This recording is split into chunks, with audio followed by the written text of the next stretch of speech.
अध्यक्ष महोदय, हमारे देश में जो सरकार की आय होती है, अगर उसका अधिकतम भाग सरकारी कर्मचारियों के वेतन पर ही खर्च हो जाएगा तो इस तरह से तो देश में महंगाई में बढ़ोतरी होती चली जाएगी। इसलिए हमें इस स्थिति को रोकने के लिए कठोर कदम उठाने होंगे।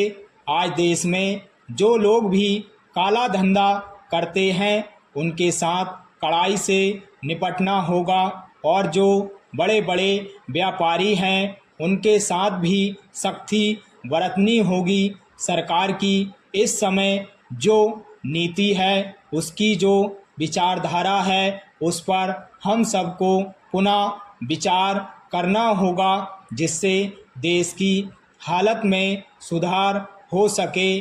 करोड़ों रुपयों का अनाज जो आज बाहरी देशों से मंगाया जा रहा है, इस पर मुझे कोई आपत्ति नहीं है। सरकार ने एक बार अनाज का व्यापार अपने हाथ में लिया था और उसके बाद फिर सरकार ने व्यापारियों के भरोसे पर इसको छोड़ दिया।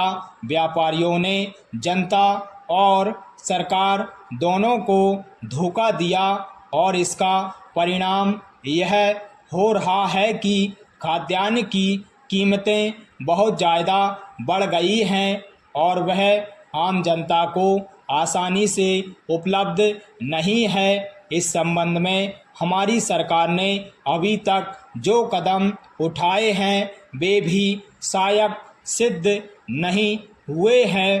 पैरा अध्यक्ष महोदय, अभी हमारे अनेक साथियों ने कहा है कि सरकार बाहर से इतना अनाज मंगाने पर जो धन खर्च कर रही है, उस धन को यदि हमारे देश के किसानों को देती तो हमारे देश के किसान अनाज का उत्पादन बढ़ाते और हमको विदेशों से अनाज का आयात नहीं करना पड़ता। इसलिए मैं चाहता हूं कि अनाज के संबंध में हमारी एक साफ और बिल्कुल स्पष्ट नीति होनी चाहिए।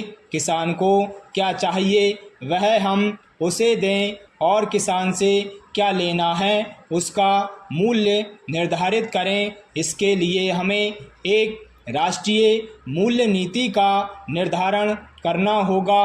किसान का अनाज उत्पादन करने में कितना खर्च होता है और उसको आवश्यकता की चीज़ें किन दामों पर मिलती हैं, इन दोनों में तालमेल होना चाहिए। किसान गन्ना पैदा करे, किसान कपास पैदा करे, किसान गेहूं पैदा करे तो उसको कुछ तो लाभ होना चाहिए। मैंने इस सदन में पहले भी कहा था कि खेती को नुकसान का नहीं बल्कि मुनाफे का धंधा बनाने पर ही देश में अनाज का उत्पादन तेजी से बढ़ेगा और खाद्यान्न की समस्या का कोई हल निकल सकेगा।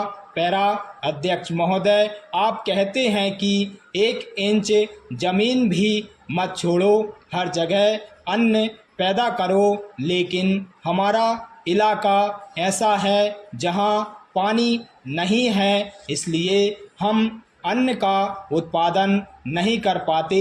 इसके लिए हमें सिंचाई की योजनाएं बनानी पड़ेंगी।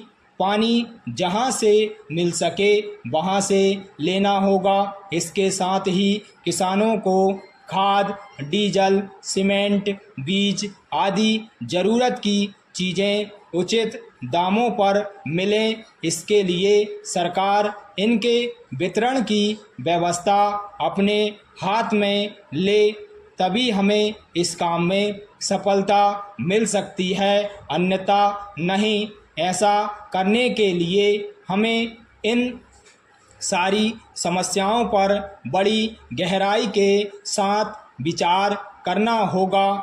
इसे केवल राज्य सरकार पर छोड़ देने से काम नहीं चलेगा और हमारी अन्न की समस्या का स्थायी समाधान